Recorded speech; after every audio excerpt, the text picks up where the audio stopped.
Okay, you can start. Great.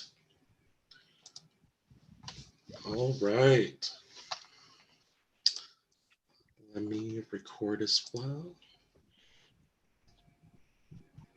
Have this up here. Okay. Hello, everybody. So my name is Felipe, and I'm very excited to have Leon here with us. We're going to be talking about the intersection of Black and queerness and how um, HIV works in that space. Um, so first, before we begin, though, I would like to thank our sponsors. So Black and Microbiology would like to thank all of our sponsors for helping us make this event possible. We would like to say a special thank you to our gold level sponsors, the American Society for Microbiology, the American Society for Virology, and QIAGEN. Their generous support is instrumental to the success of Black and Microbiology this week and beyond, and we appreciate their continued efforts in supporting and recognizing Black microbiologists and their contributions to science. Okay, all right. So as we get going here, Leon, do you mind introducing yourself and talking about how your experiences has led you to where you are today? Sure. Again, good afternoon, everyone. I'm Leon Golson, Director of Prevention Programs for Unified HIV Health and Beyond. And just give you a little background on our name, we are actually a merged agency. Half of us used to be known as the HIV/AIDS Resource Center, and we were centered out of Ypsi, Ann Arbor area. And the other half was known as AIDS Partnership Michigan, and they were centered out of Detroit area. And almost 5 years ago, our CEOs at the time decided, given the current political climate, it would behoove us to merge our agencies. So when we went through our merger process, we had to go through a branding process.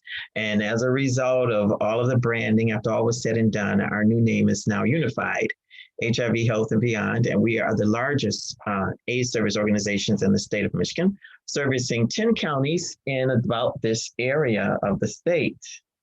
So I've been with them for about 13 years as their Director of Prevention Programs. Prior to that, I was a Director of Prevention Programs for an agency that was called the Midwest AIDS Prevention Project. I think I spent about 8 years with them. And back in the day, probably before most of you were born, I used to work for the American Red Cross in their AIDS Education Department, as it was called at the time. And it was a blood processing chapter that was located in Detroit on the corner of Mack and Woodward. It is now one of the Detroit Health Department offices complex now. So that's a little bit about my background. I've been conducting HIV prevention work for about as long as I've been living with it, which is over 30 years now. So if any questions whatsoever, please feel free to ask. I do not like polite audiences. So ask and I shall answer. Okay. I came to my position or in this line of work, it kind of the universe all kind of worked together for me. It was my second year at the American Red Cross, and I was in their blood administration department, which I hated. And an opening came up for administrative assistant in their AIDS education department. So I applied, they hired me, and my boss at the time took me under her wing, got me all the American Red Cross HIV certification they had to offer, and had me co-training and eventually solo training. And one day she called me in the office and said, Leon, you're wondering why you've been going through all this? It's because you're going to have to take over this department. I'm moving on to something else. So that's how my feet got wet with HIV prevention. But also at that time in my life, I was just settling in with my status of being HIV positive. So it all was very helpful for me to get all of that information and have that added support and be able to kind of talk about it out in the public was all very helpful for me. And word got out in the community that I was kind of good at this educating thing, and the Midwest AIDS Prevention Project approached me to work for them. And here I am. So that's how I got involved in all of this happiness. Great. Yeah, that's definitely a wild journey. So you told us right now you're at Unified HIV Health and Beyond. Yeah. That's a nonprofit, right? Yes, absolutely. Yeah. So can you tell us what's the daily work for you? Maybe Yeah. before coronavirus and then right now. Oh God. It depends on what day it is, Felipe. On average day before Corona, well, really for me, it hasn't been all that much different, except the fact that I have been able to get out into the public. I do enjoy whenever I can, going back to my roots and conducting community education or conducting an LGBT sensitivity workshop. That has been, that since Corona has been cut back quite a bit. But my average day involves um, answering lots of emails because that's how I communicate with everyone, and how I do the bulk of my work is through emails.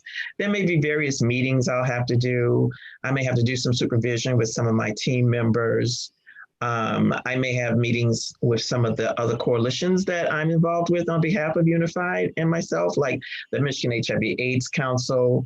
Also, I'm a member of the Washington County Board of Health and various other committees. So I might have meetings and tasks to do for them as well. I may have to step in and do some testing for someone who comes into the office. That was pre-COVID. Now we're moved to appointment only. I may have to help someone access our syringe access program, supplying them with their syringes and whatever they may need, or get them started on their treatment journey. So it really plays out different, depends on what the day is. And that's part of why I do enjoy what I do, because no 2 days are the same at all for me. So it just depends. Cool. Yeah.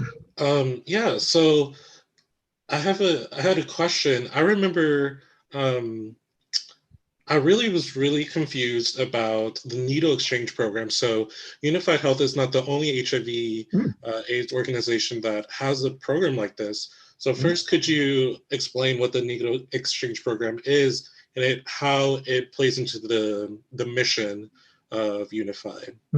Our syringe access program, as with all of our programs, are designed we work from a meet the client where they are mindset. We do not hit any of our clients over the head with one message over the other. All of our staff prides itself in being culturally humble and, again, meeting people where they are. So our syringe access program is working on a foundation of harm reduction, which basically means if and when that person's ready, then we would talk to them about treatment. Until then, we engage that person in a conversation using a lot of motivational interviewing basics about ways they can manage potential harm to themselves or others as they continue their substance use. So an individual have a variety of things they can access through our syringe access program, which also contains a mobile unit, and we purchased a second one just recently, which has to be tricked out so we can, get it fully operational. But a person can come in, and if they're not ready to go through treatment, or if they don't want to discuss it, I just need some syringes. Thank you. Send me on my way. That's what we will do for them. Maybe a person needs condoms, lube, an HIV test, a Hep C test. We take care of that for them as well. So it really depends on what the client needs. We'll supply them with that. But we always check in with them. When we get a chance to see them or talk to them, we check in with them to see where they are, see how they're doing, see if they are ready to, work on their substance use at all. The rest of our programs include some of our major pieces are case management, medical and non-medical case management for people living with HIV.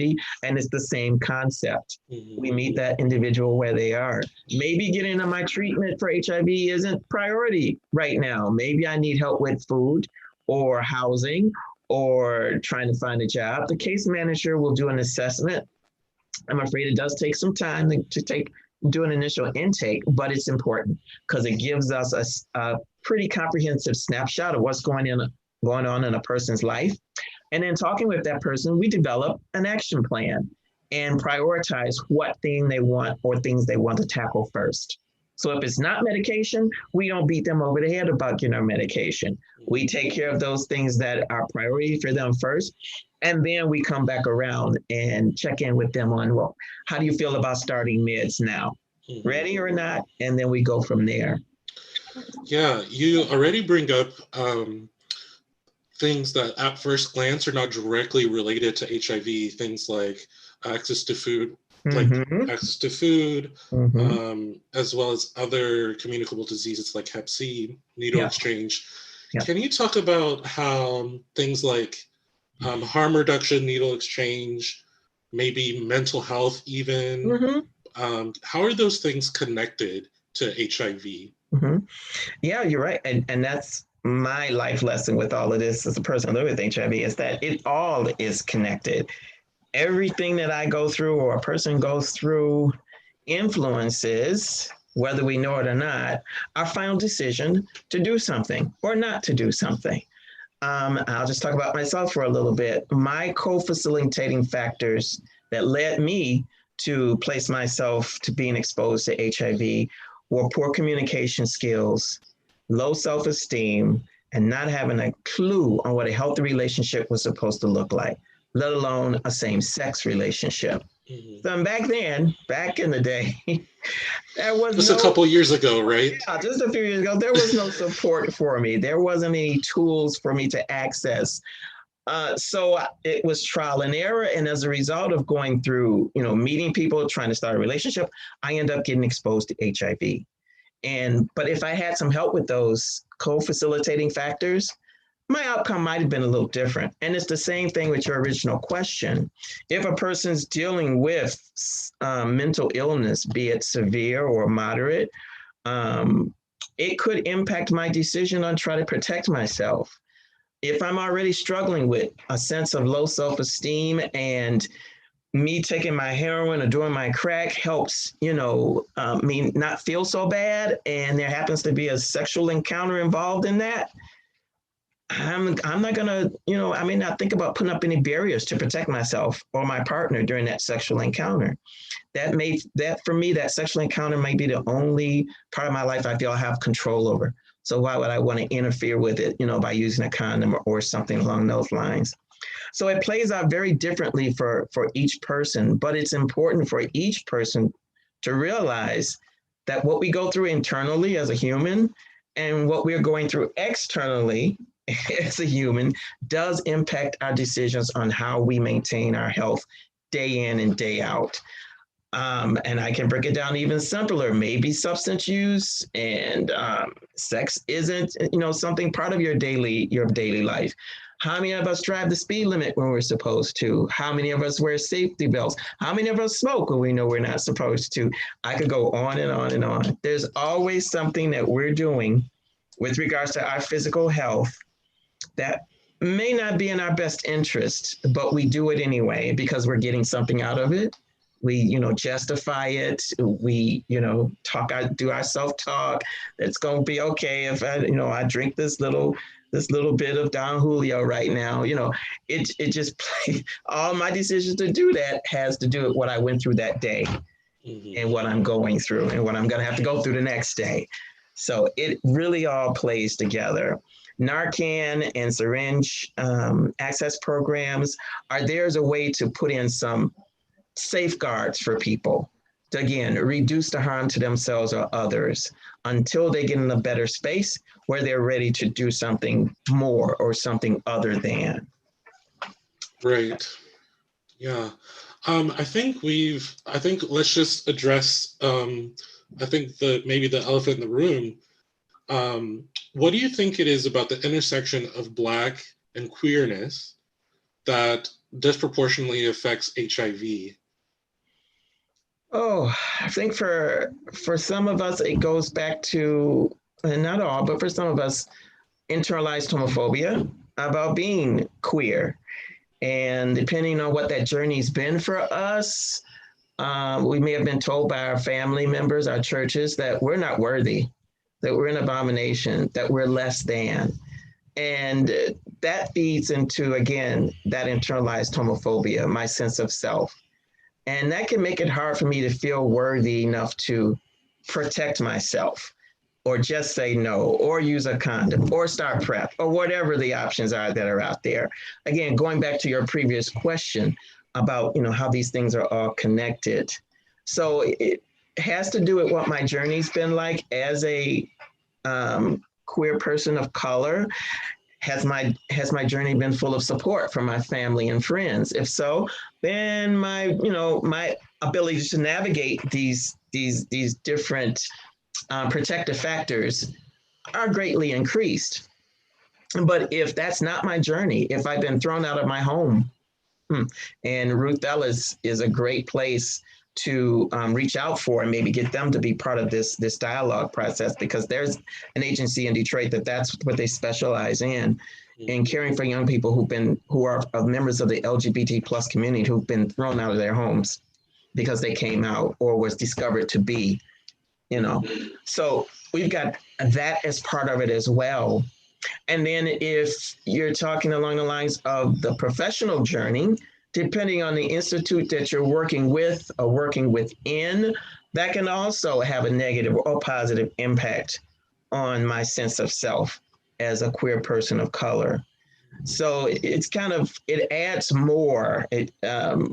Just kind of getting from one day to day as a queer person of color may require a little more effort than someone who is not, because we have so many other things to kind of constantly work on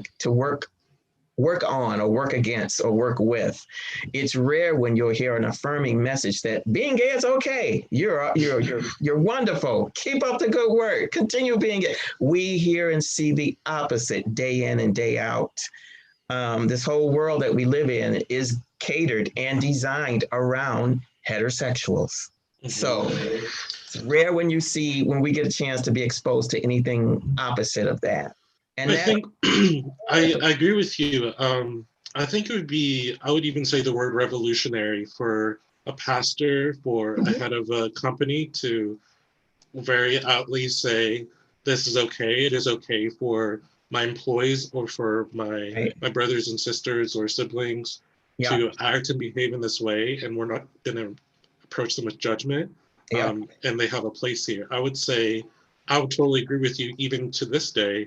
The messages that you've just described are the same messaging that is here now. So getting anything outside of that would be so supportive and feel so great. It does. It's rare that that's out there. I mean, of course, there are, affirming churches that you can go to and the like, but for a lot of us, particularly people of color, that's not our upbringing. Usually our church that we get exposed to, if we get exposed to church, is your traditional Baptist church. So we're brought up in that, and those messages stick with us. It doesn't just go away, So it goes back to what my journey has been to date on how I'm going to be able to navigate these protective and risk factors that are out there. And I think that goes back to the issue with intersection, right? So there's a reason why amongst the Black community, the churches are so, maybe conservative is the word, or so devout. And for a lot of the Black community, that devoutness or that line of thinking actually helps a lot of people, just maybe not queer people. So back in well, it feels like a long time, but maybe not as long as it should be. But even when slavery was happening, those churches, those spaces were one of the few places where Black people were allowed to be human beings, basically.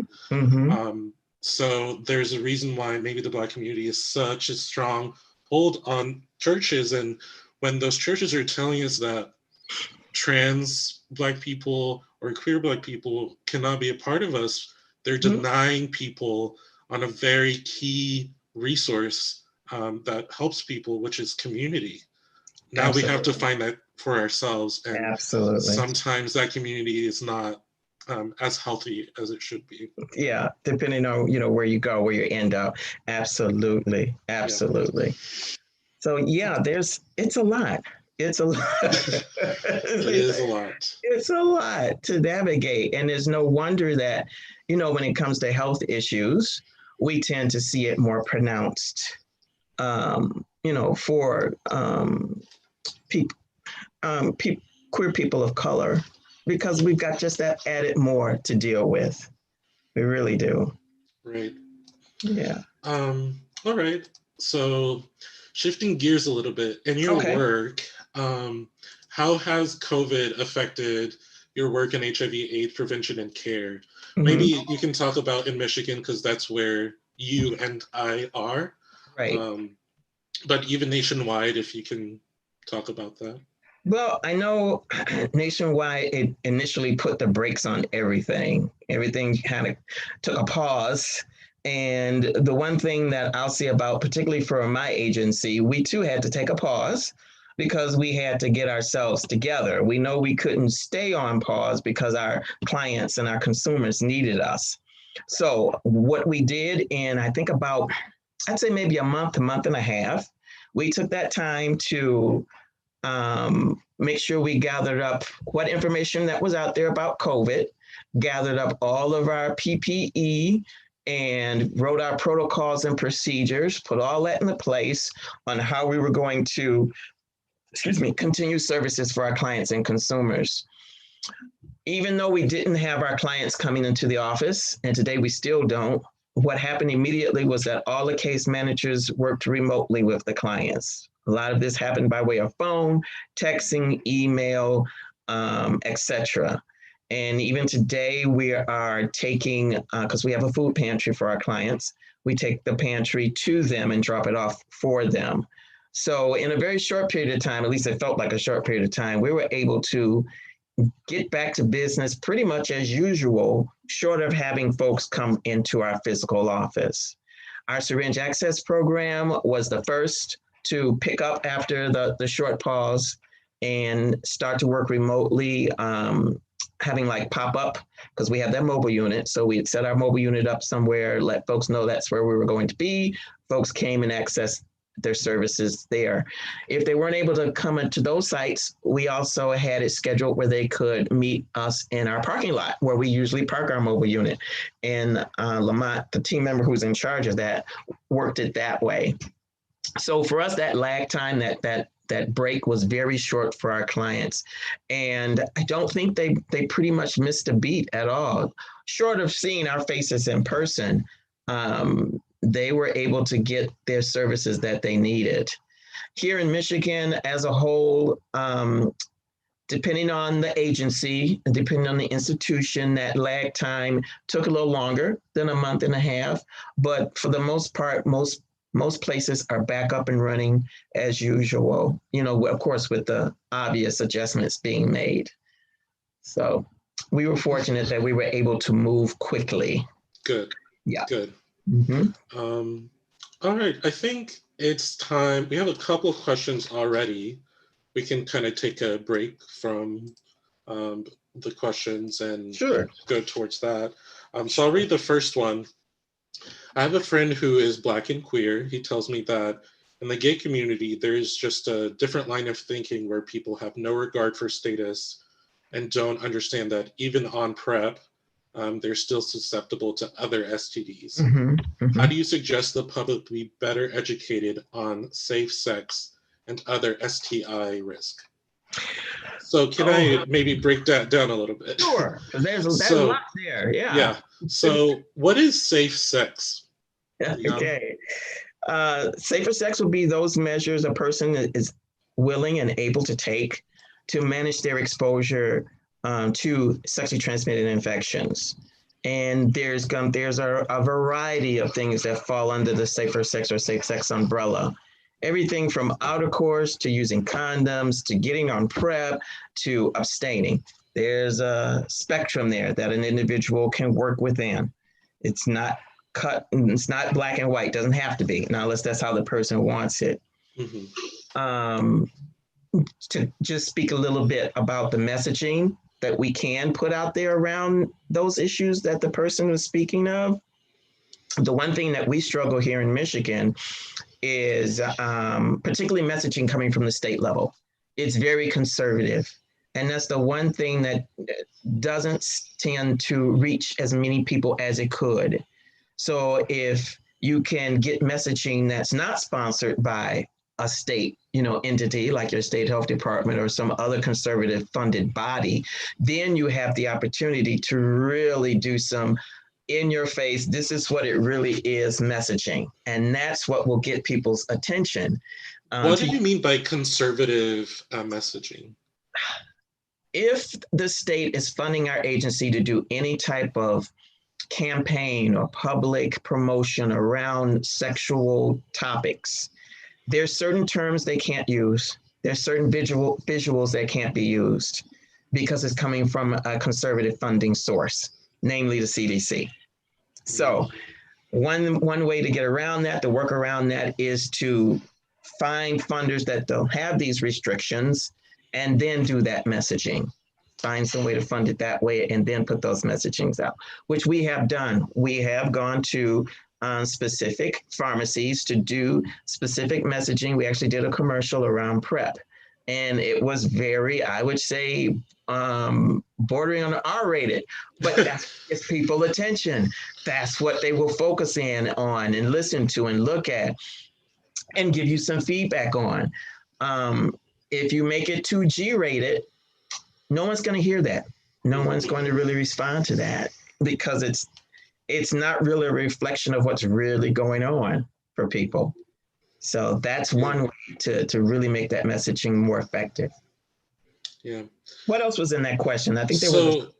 There's this line of thinking where amongst the Black and queer community, it's not easy to talk about status and how there's some uneasiness there. Can you talk about maybe why there is?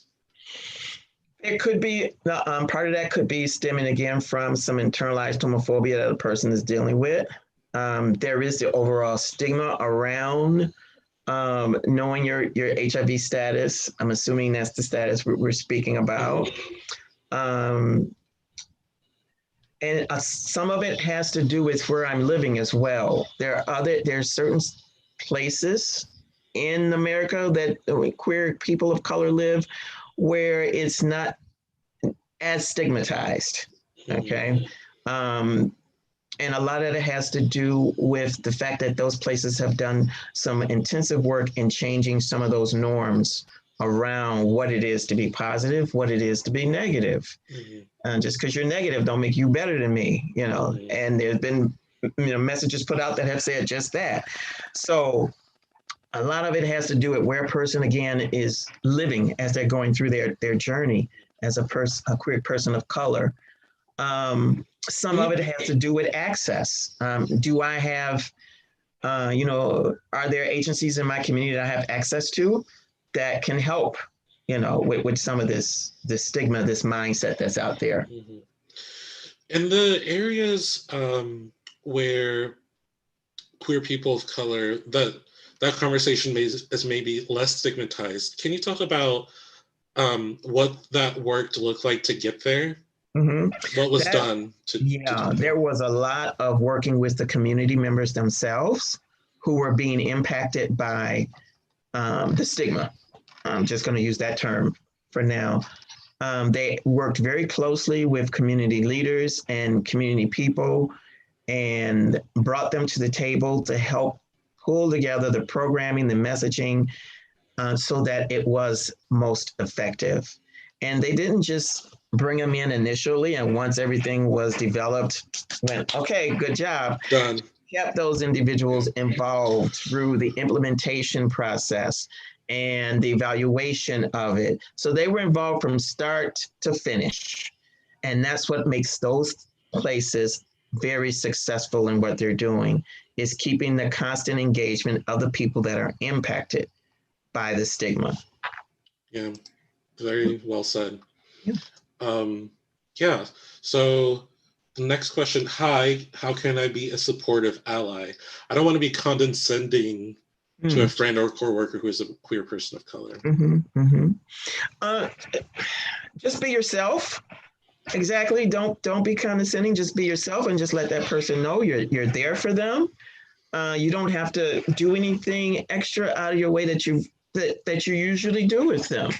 You might want to do a little self-education around, terminology to use and what terminology not to use. But if you've been a good friend to whoever individuals are, continue to be that. We all know what it we all know how we want a good friend to treat us and respond to us. And you simply mirror that with that individual. Yeah, I totally agree. And I think it goes back to how you kind of, or how Unified is kind of run, which is meet the client where they are. So Mm-hmm. I can see, I mean, how do I put this lightly? I've been Mm-hmm. in situations where some very well-intentioned friends of mine Yeah. have come up to me and said, okay, you're, a queer person of color. Do you know about HIV? Do you know about condoms and PrEP? And I Yeah. just want to be there to support you. And they're very well-intentioned, Right. but I think like answering questions once we've asked them is important, and to just not assume that we want something, or not to face judgment when we choose to do something or not to do something. I think that's very important, Right. because Absolutely. judgment, while directly it may seem like, oh, if I'm shaming negative behavior, that's going to prevent you from doing it. It actually Right. doesn't. No, it It doesn't. just makes people be talk less about it and be Yeah. less open about it. Exactly, exactly. It's just like somebody calling me a faggot. Just because you call me a faggot don't mean I'm gonna stop loving men. So there you Right. go. Exactly. Sorry, that's not gonna work. Yeah. So, but that's an interesting point that you brought up, Felipe, because I know here in our area, particularly where our agency is serving um, queer people of color, there tends to be some fatigue around always being the source of education. They're tired of always having to explain about PrEP and about HIV and about what it is to be gay. And they don't necessarily want to always be in that teacher mode that, Mm-hmm. so that I think that's interesting, and folks need to, be sensitive to that side of it as well. I don't mind, making a teachable moment for people. I don't mind it at all. But I do have very close friends who are, of our community, and they like, Leon, I'm tired. I don't feel like doing all that right now. And I'm like, and that's your choice, of course. You don't have to do all that right now if you don't want to. So Yeah. it's something that we're trying to work with over here. Right. And it also goes back to I even in like the programming of this session really thought hard about, do I even want this to happen? Because Mm, a lot of the times Black and queer, it immediately goes to HIV, but the yeah. Black and queer community, there's so many other beautiful parts of what we do, what we look like, Right. how we act. Right. Um, so if you're friends with a person who is Black and queer, maybe focus on that. And then Yeah. these other things like HIV and PrEP, Yeah. they will come up just more organically. Exactly, exactly. And I'm afraid that mindset goes back to the early onset of HIV back in the 80s. The four H's were really played up, and What's the four H's? the four H's back here in the US of A was when the media was really focusing heavily on those communities that were impacted hardest with HIV. And they were people from Haiti, people with hemophiliacs, homosexuals, and heroin users. And the media referred to them as the four H's. Hmm. So it got a lot of media attention, day in and day out for nearly decades. And that stuck in the psyche of people. So it's kind of like automatic knee-jerk reaction whenever, the topic comes up of queer and that sort of thing. Hmm. So Yeah. yeah, take Um, take some time. right. Um, let's see.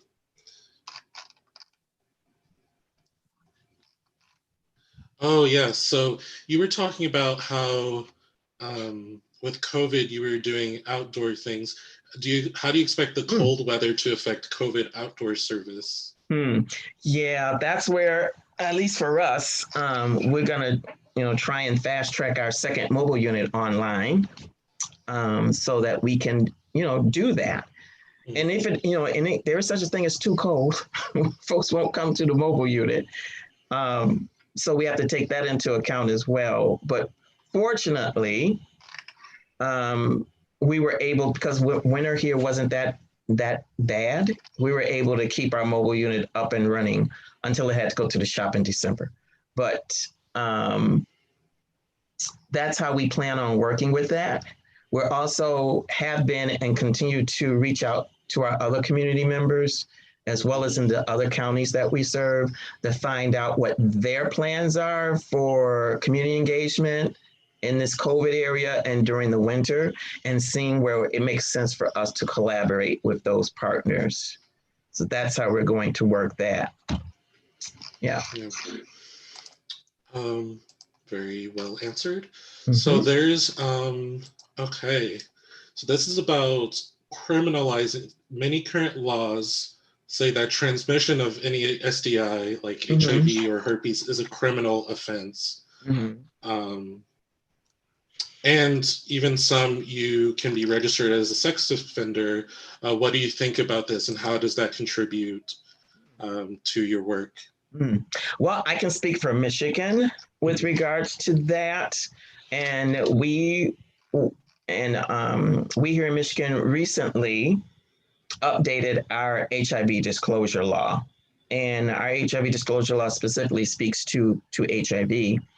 And before the update, it basically criminalized anyone living with HIV. It said if you knew your HIV status, you had to disclose that before any form of penetration took place.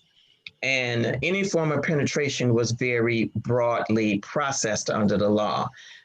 Under the old law, if I took my finger and stuck it in someone's ear and I didn't disclose my status then, that was a felony under the old law, and I could go to jail and or be fined. Under the new law, thank goodness, with the help of planning bodies like the Michigan HIV/AIDS Council and prominent people from the medical field and the like, they actually acknowledge the science around how HIV is and is not transmitted. The law is heavy on intent. It's all a matter of what my intent is with regards to what the outcome will be. So now, under the revised law, the range of circumstances for someone who does not disclose their HIV status goes from a misdemeanor to a felony to no prosecution based on the intent. It also takes into account whether a person is undetectable for HIV. The law is acknowledging that here in the state of Michigan. It also takes into account if the person used any type of condoms or methods to reduce transmission for taking place. That's also acknowledged under the new law. So just depends on what that person's intent was. And it's funny because the last one that results in no prosecution is if I know I'm undetectable, which I am, and I don't disclose my status, and I don't transmit HIV. Well, I can't transmit it if I'm undetectable anyway. And if my intent was not to transmit to that person, I can't be prosecuted under the law. So it's really weird how they have some of this laid out. But it's an improvement over what it used to be. Because what it used to be did more damage than good. There were people who did follow the letter of the old law, and they still end up being incarcerated. There were individuals who shared their status with a loved one, and that loved one took that person's life. So I'm very glad to see that, to live long enough to see that and know that I was part of the change with the work that was done through the Michigan HIV/AIDS Council. Oh, yeah. Very proud of you, Leon.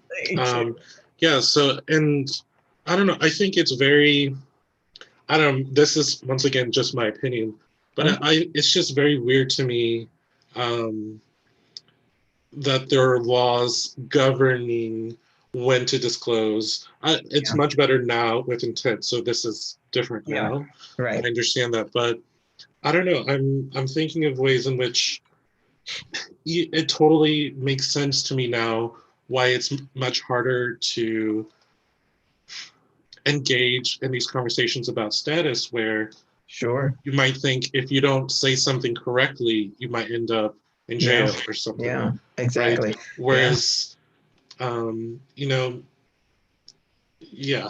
And not all the states have, tweaked their disclosure laws around STIs. So That's just us in Michigan, and I'm hoping and thinking that because not everyone in the public knows that the law's been tweaked and changed, so that's something else my agency is taking on, is trying to educate people as much as possible that this has changed and shifted, and hopefully knowing that will help ease or help improve at least the status of conversations around I'm living with HIV or I'm not living with it or whatever the case may be.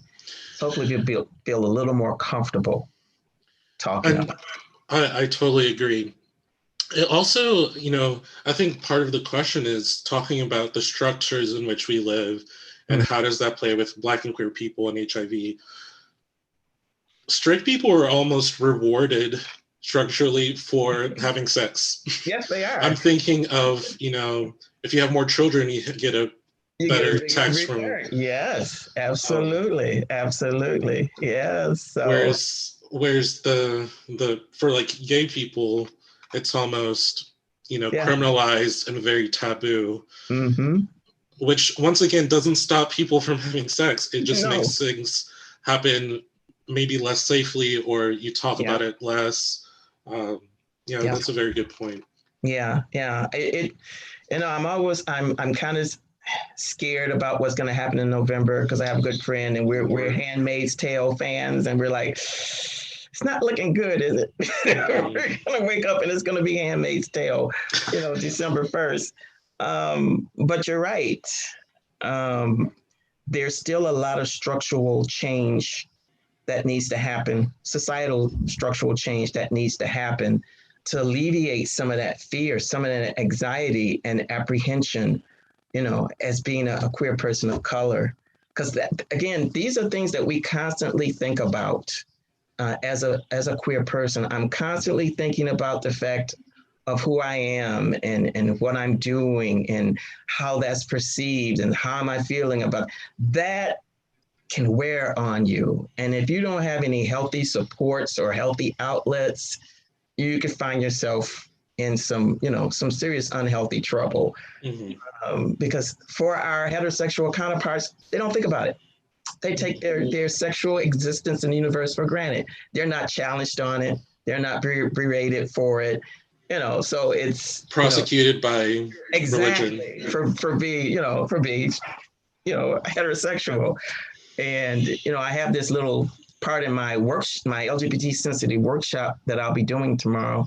It's kind of a tongue-in-cheek joke. I'm like, I have days where I am just tired of the straight world. I need to be around my gay folk. I'm tired of you breeders.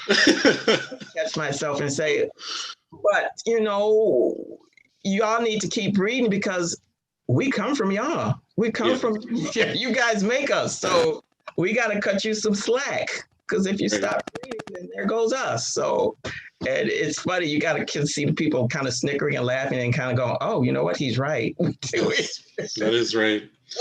But definitely community is very, very important and something that I definitely treasure. And it's one of the best parts for me about being Black and queer. So yeah, absolutely.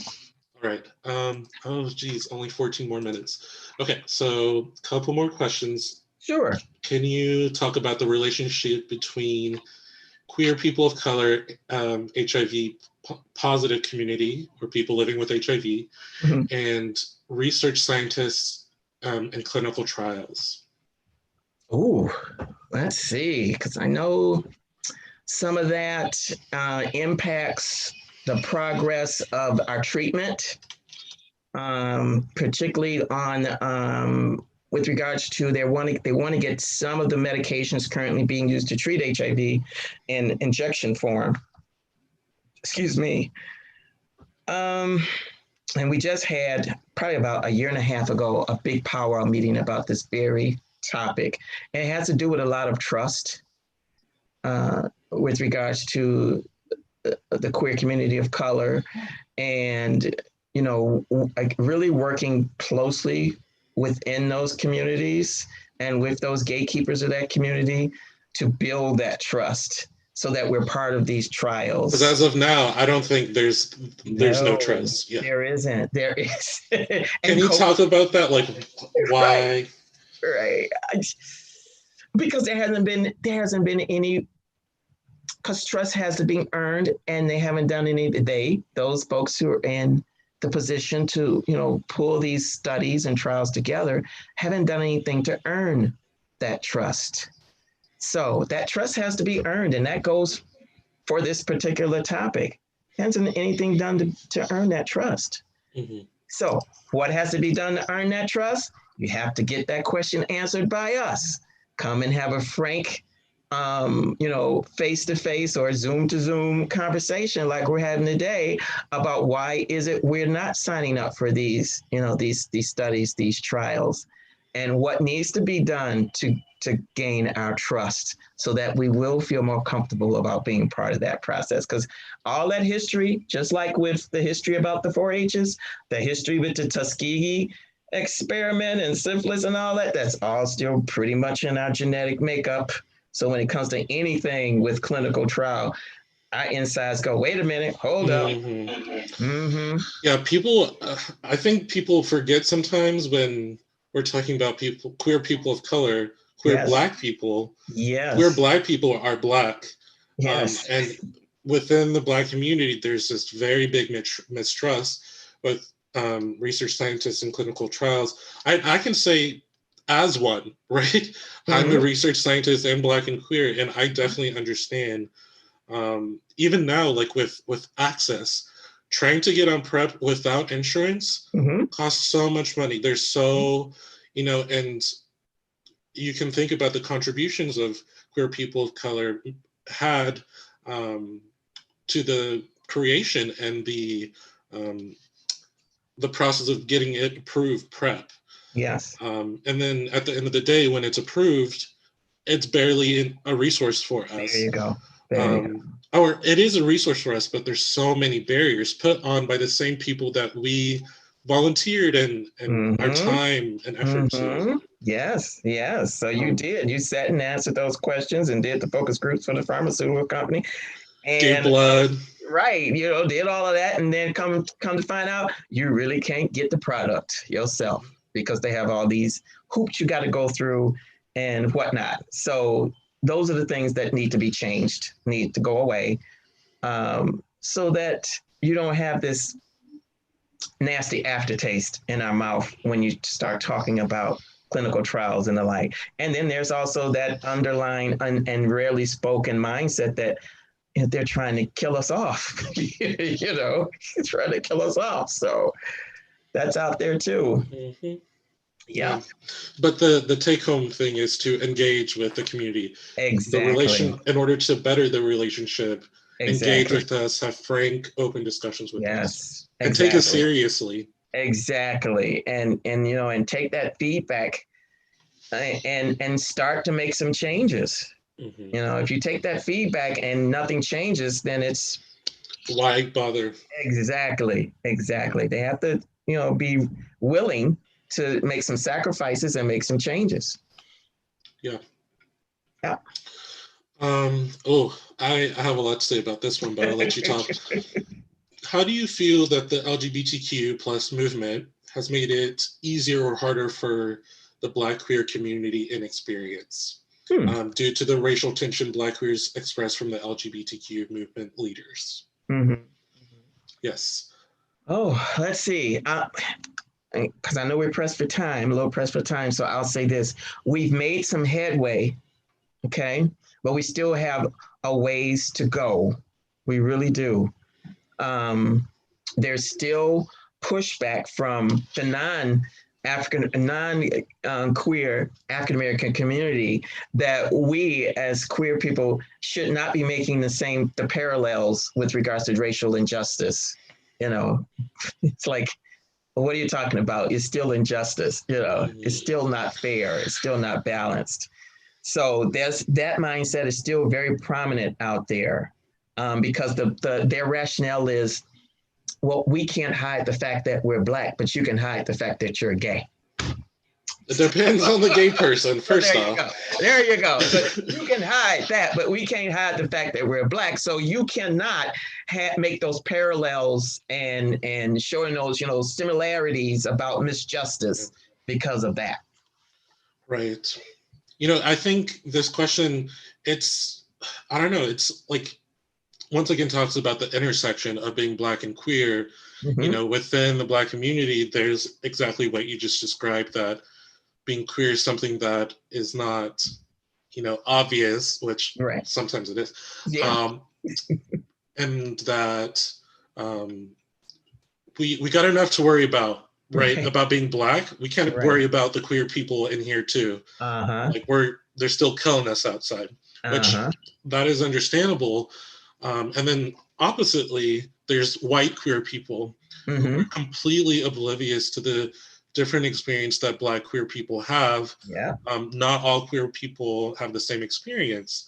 Right. As a matter of fact, queer people in general, of course, there's a lot of problems, but there's a lot of evidence that we get paid a lot more. Mm-hmm. Um, but when we say we, Yeah. it is not all queer people, right? Exactly. When you Exactly. go in and stratify, we see that, oh, gay white men are really the ones who are seeking a lot of the help and benefits from Yes. these, LGBTQ movements. Yes. Yes. So Yeah. together, if you're at the intersection of being Black and queer, the Black community is not supporting you, the queer community is ignoring you. There's a Yeah. lot of white queer people who do not support Black Lives Matter. That's right. Um, so we're kind of left with ourselves. And this Mm-hmm. is, I think, as I mentioned before, the best part of being Black and queer is the community that we have. Yeah. We have each other, but Yeah. we can't do this alone, right? That's when we need other people to come help us. Exactly. Exactly. Yeah. Perfect. One last closing question. Sure. Um, what is the biggest barrier to HIV prevention and care, and how can we work to dismantle that barrier? Well, there is no. What do I want to say? I don't know what to say. Um, well, it'll help to vote in November. I'll say it that way. I voted yesterday.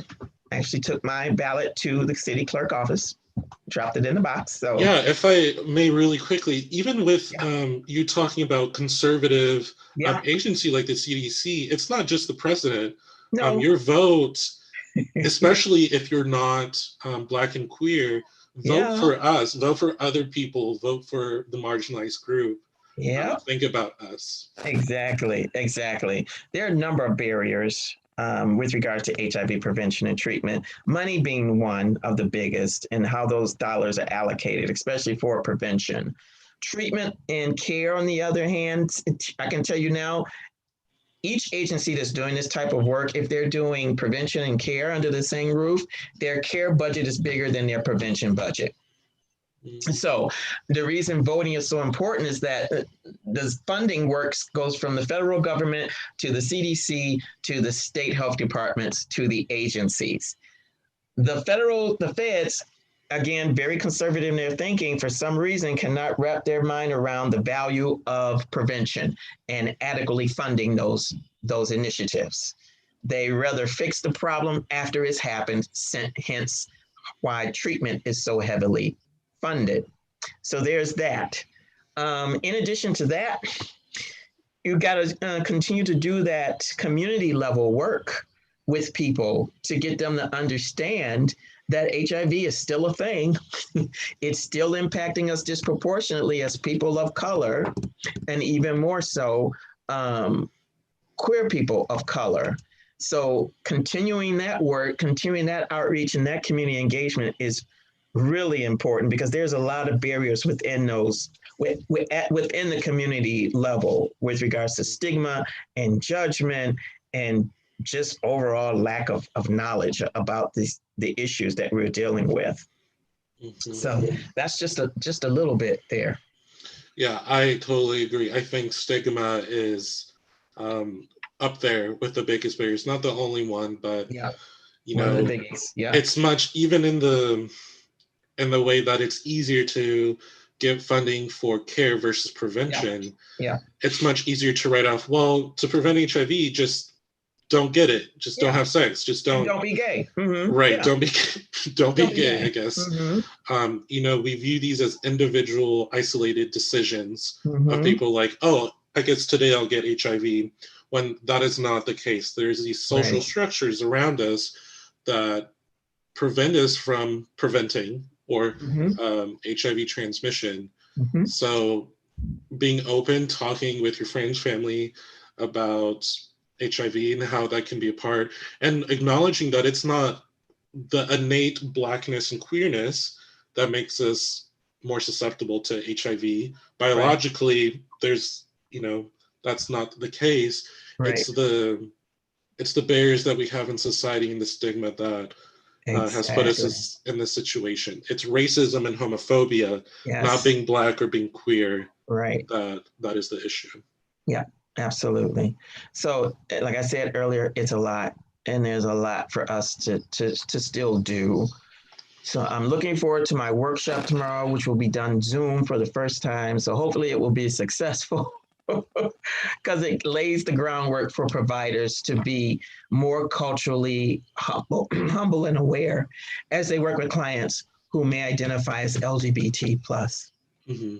LGBTQ plus. So I'm looking forward to that because that's the one little thing I can do to try and make a difference before my time here is done. Right. Yeah. Well, I don't think it's little. I think that's a big deal. Thank you. Well, yeah, I think we're running out of time here, so I want to thank you again. All right. Thank our sponsors. Thanks, Leon, for doing that work for many, many years. I don't know how you do it. You're only 20. Yeah, I'm only 20, right? Right. But yeah, right. Thank you all so much. Okay, thank you. Right. Bye, Leon. Bye, everybody. Bye-bye.